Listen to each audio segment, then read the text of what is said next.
The Diviners is set in 1920s New York. It's a supernatural story. I jokingly call it X-Files with flappers, and my editor refers to it as Stephen King meets The Great Gatsby.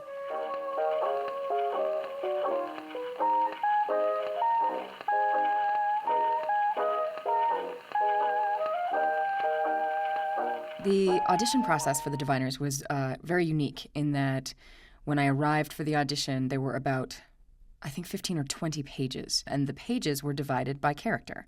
They were different characters' chapters.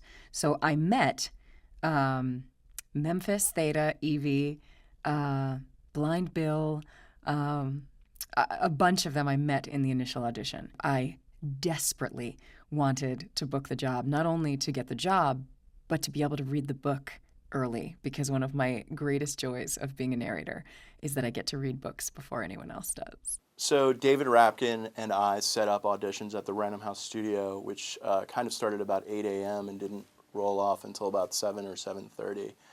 And about 3 o'clock in the afternoon, David comes running down to my office, and David is always excited about something, but you could tell he felt like he really found something, and just walked in and said, "We have her. We have Evie. It's January." And I said, okay, well, let's think about this. Let me come down and kind of take a listen. And I walked down the hall, and David played back the track to me, and I was like, wow, that's Evie. It's January. The thing that impressed me most about January was as soon as she began reading, I was no longer listening to someone reading. I was completely immersed in the story. When I got to January's performance, her reading of the book, I was like, I could feel that little tingle that goes all the way up to your neck. And I was blown away. I was blown away by her ability to do so many different voices. She's either one of the most talented actresses I've ever met, or she's psychotic, or possibly both, which is a bonus.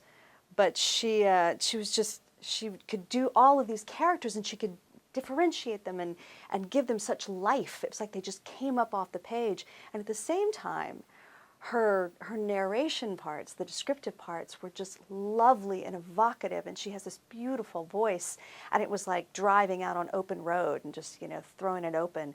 I just think she's phenomenal, and I think that I am just the luckiest person ever. And it was just such a nice process, and I was so happy to be included and to get to be part of that.